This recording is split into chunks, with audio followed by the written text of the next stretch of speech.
Good morning. This is Ronie Saleh.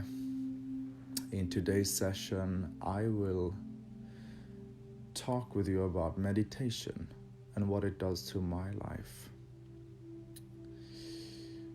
Why it's part of my life and why I chose to have it as part of my life. I share this bit with you because I know how much it did to me. And if it makes your life quality better, I am more than happy that I can inspire you in that. Meditation. Well, people ask me, I often get the question, why do you make people hug each other in your workshop? Not only for 2 seconds, but for 10 seconds, for 20 seconds. What is that all about? Why do you make people look each other into the eyes? Not only for 3 seconds, but for half a minute sometimes. Are you not there to teach them dancing? What is that about? We'll get to that soon, but you will understand when I explain more about meditation and what it is for me at least. Mario, hello. Now, people are scared of meditation because they heard about it and they think it's you need to stop thinking. And of course, if someone says to us, sit down and stop think and close your eyes, of course we will get shocked. Of course I cannot stop thinking. Because from the moment we wake up in the morning till the moment we sleep at night, usually our brain and mind works, It's like thought after thought, emotion after emotion coming and, blah, blah, blah, blah, blah. But for me, meditation is absolutely not about stop thinking. It's more about observing the thinker, observing the feeler, the one who feels. So when I sit down and when I do the meditation, the first thing is not thinking, I need to stop thinking. Because if we feel that, if we think that, what happens is that we will feel guilty because we can't stop thinking. And that guilt creates pressure and tension, and we feel bad about ourselves, and the whole meditation will just be ruined. So that's not what it's all about. It's about sitting down, closing your eyes, and when a thought comes up in your mind or in your heart, or you are aware that a thought is coming up, you're aware that, I'm seeing a thought now. It's a thought about the past. It's a thought about something that happened in my job, for example. A person said this to me, and that thought maybe plays in your head. Okay. And then eventually that thought will go away and a new thought comes, right? Maybe, what should I cook later today?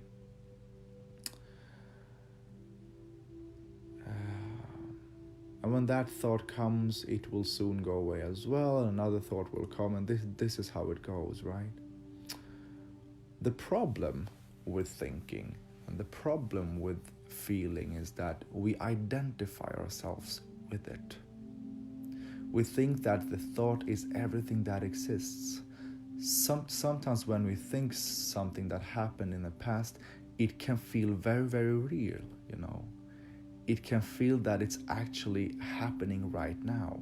That's how powerful thoughts and emotions are. But when we identify ourselves with the thought, when we think that the thought is everything that I am, that is when the big problem comes.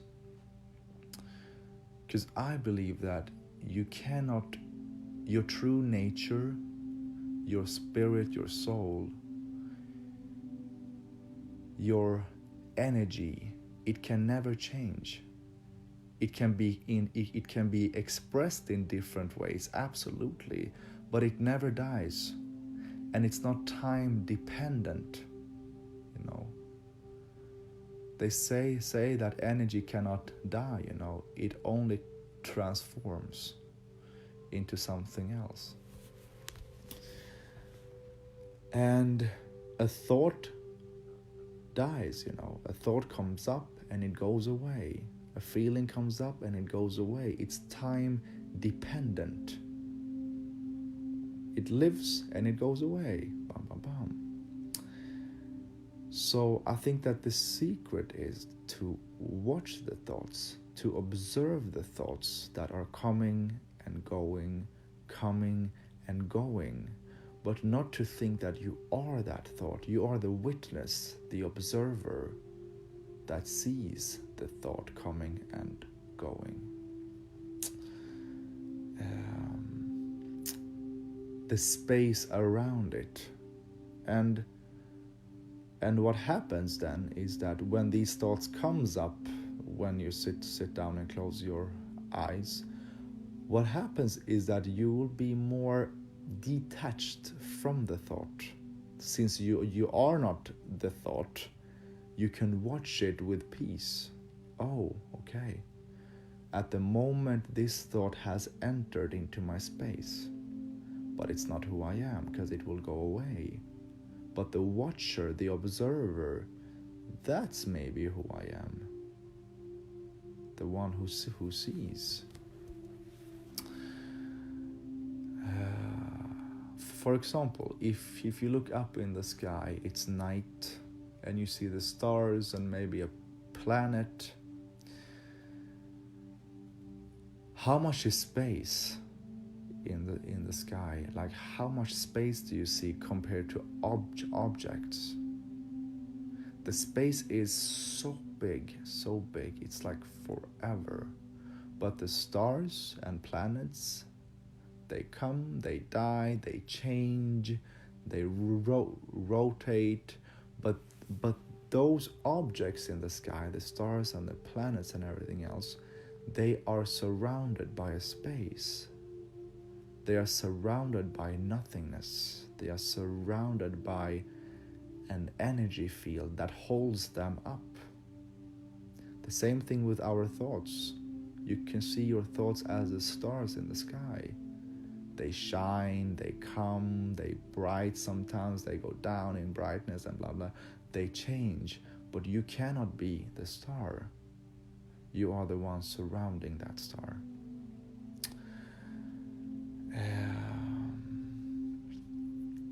So I make a difference between doing and being. If we are doing from the moment we wake up till the moment we sleep, you are stuck in your thoughts. You are thinking, okay, I think this, I do this, I need to do this. I'm not saying that you shouldn't do things in your everyday life. It's very important to make things done, But doers often are in their heads, in their mind, like, oh, this is the deadline of today, I need to do this, I believe more in the being. When you are in the being instead of in the doing, you allow the presence, you allow the energy work through you. A thought comes up, you need to do something, but you are not only focused on doing it, you are focused on doing it with an awareness. For example, if you make your dishes, you are not only thinking, okay, I have to do my dishes, and then you do the dishes, but you're thinking about something else at the meanwhile. When I'm done with the dishes, I need to do that. No. You go to your dishes and you're aware that your hands are dishing. You're aware about, you are being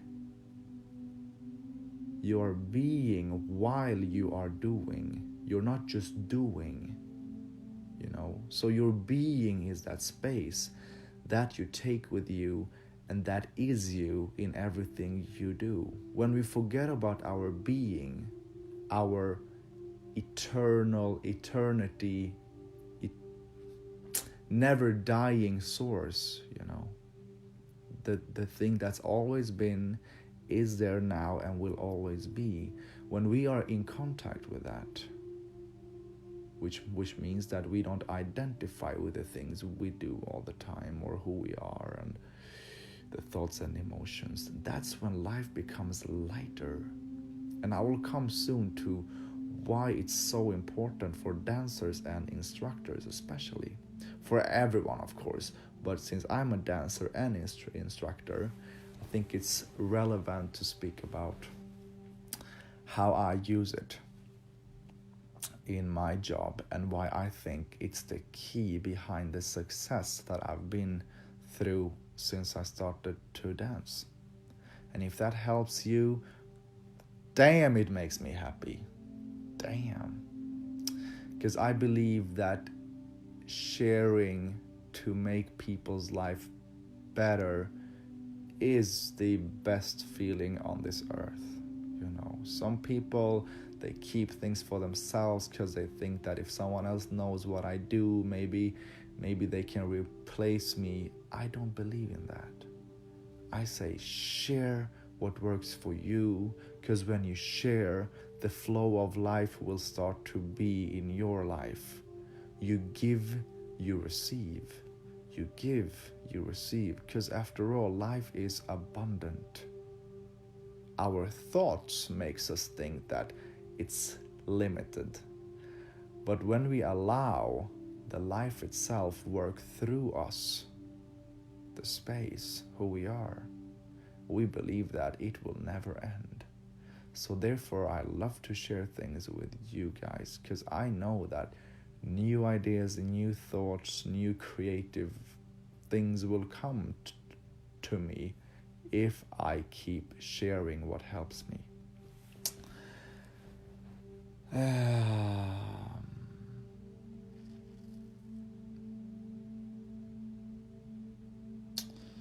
I get the question from instructors sometimes, are you not nervous if a student asks you something that you cannot respond?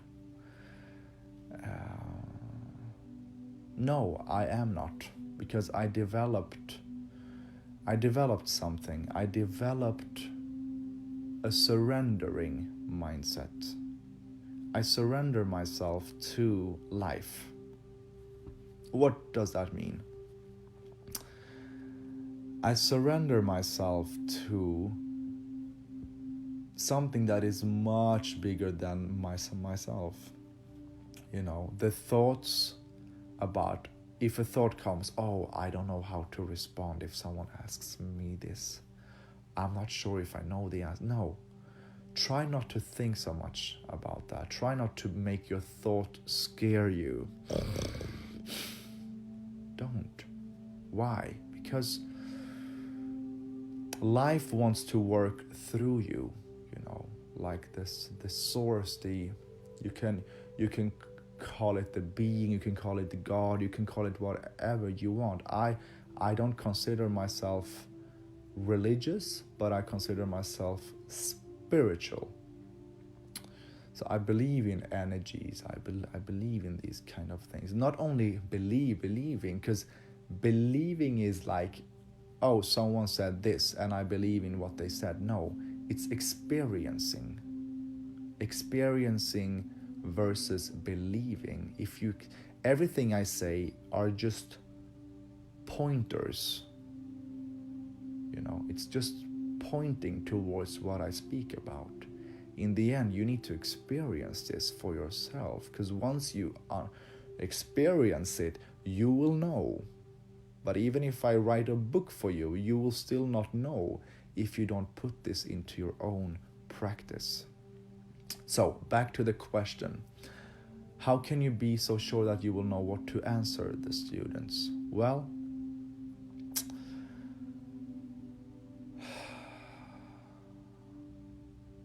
Because when you surrender yourself into the observer, when you surrender yourself into the energy and space surrounding the thoughts, what happens is that the question will come to you instead of you desperately trying to search it.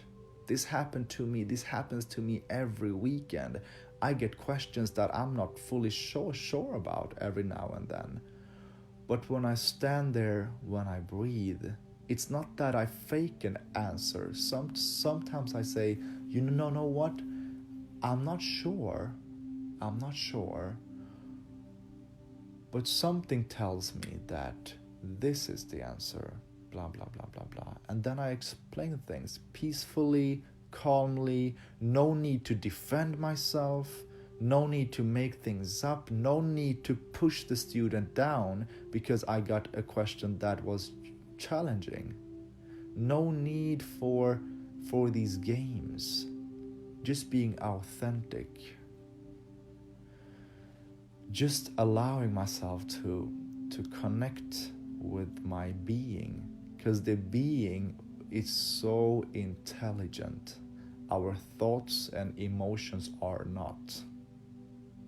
So therefore, when we seek the answer in something that changes by every second, of course we will feel desperate. Of course we will feel like, I'm not sure, oh no, maybe it's that, maybe it's that, maybe it's that. No.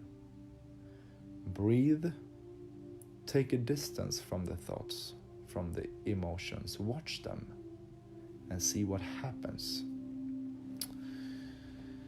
So as a dancer, as an instructor, what happens is that you inspire people.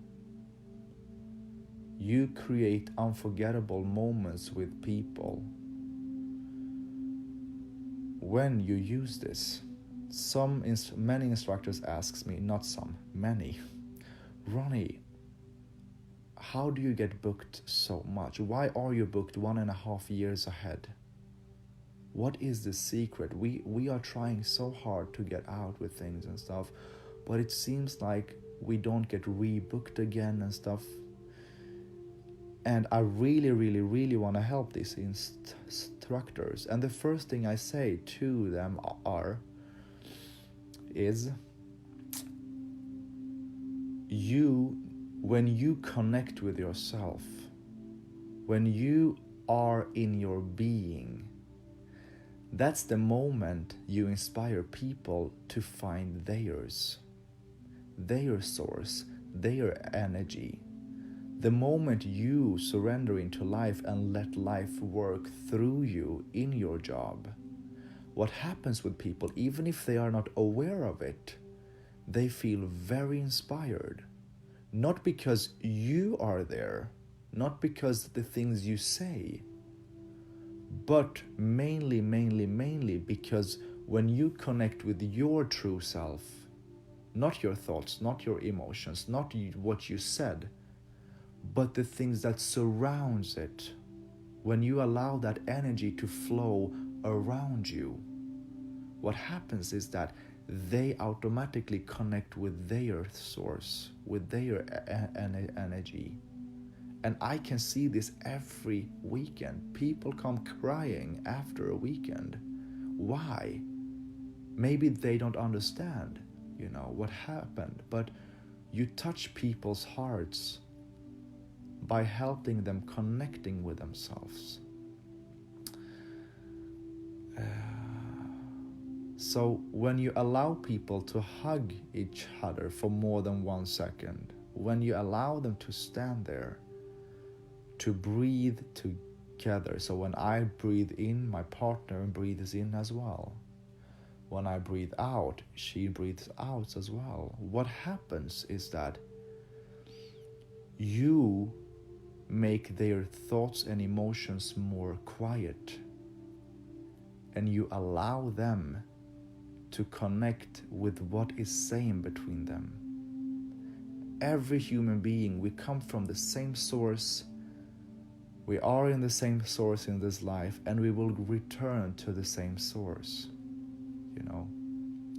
When we identify ourselves with our job or our thoughts, what happens is that we see too much differences. I think like this, but she thinks like this. My opinion is this, but yours is this, so that makes us different. That's an illusion. Of course we can have different thoughts and views on things. But that's not what this is all about. This is all about seeing what's connecting you, seeing what makes you so much the same, you know. Think about it like an iceberg, ice mountain. Iceberg? Ice mountain. Like a mountain. The thing you see at the top of the mountain are only the surface. But if you just knew how much mountain it is under the ocean that you cannot see, then you would understand that it's the same with people. It's the same. What you see is just that tip top of the mountain, but what makes you the same is everything that is under it. So when you connect with yourself, when you're not in your thoughts as a dancer and instructor, when you stand there in the middle of the circle and you speak, you are not just speaking. Speaking is just a tool to reach your students with the energy. So when people says, Ronie, what is that energy that you come in with? How do you create that energy in your classes? This is what I hear every time. The secret behind that energy is mainly being in your space and not in your thoughts and emotions. The first year when I started to teach, oh Lord, I could go days before a workshop and think, what if I mess this up? What if I teach them wrong? What if they ask me something I cannot respond? What if, oh shit, I will make a fool of myself? You know that negative thought in your head that is there all the time, speaking to you about how worse things can get? Today I'm smiling at that thought. It comes up now as well when I'm going to be like, when I'm going to do a show on stage in front of 1,000 people. Of course it comes, you know. And the same thing when I talk. Sometimes I stutter. Sometimes I get stuck on words like this. That was one of my biggest fears. What happens if I get stuck in words when I try to explain things? Will people laugh? Will people repeat after me? Wow, what a shame. How it would destroy the whole class, you know. Today, I repeat words. I get stuck in words. But I know the class is not dependent on that.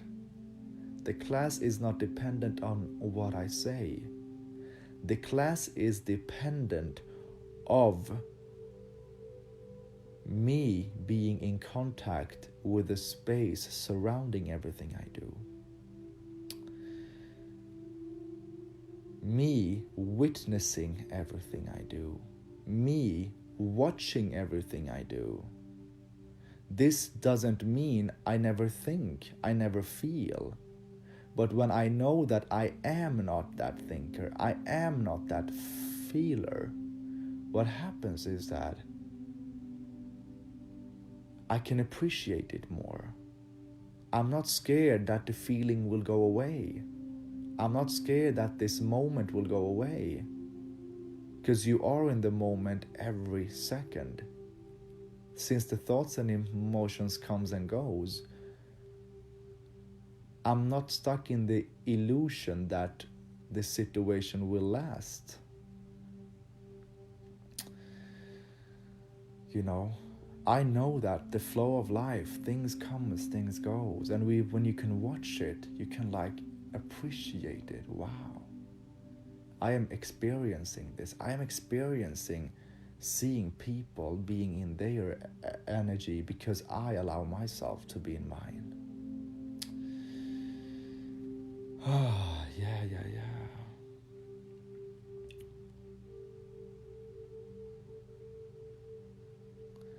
What else? I hope you understand what I mean. I hope with the way I explain things gives you an idea of what I speak about.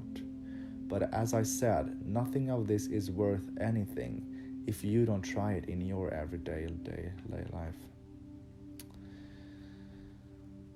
So, to summarize things, you are so much more than your time-dependent thoughts and emotions.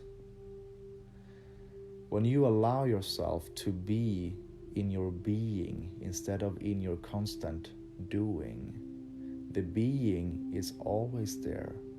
It's the watcher, it's the experiencer, the things that surrounds everything you do. When you are more in that quality of your life, you will see big changes in everything you do, in every conversation with people, when you teach with people, when you dance with people, because what happens is that you connect with what's the same about you. You connect with where you come from, with who you are in common with everything you meet and do, instead of seeing the differences,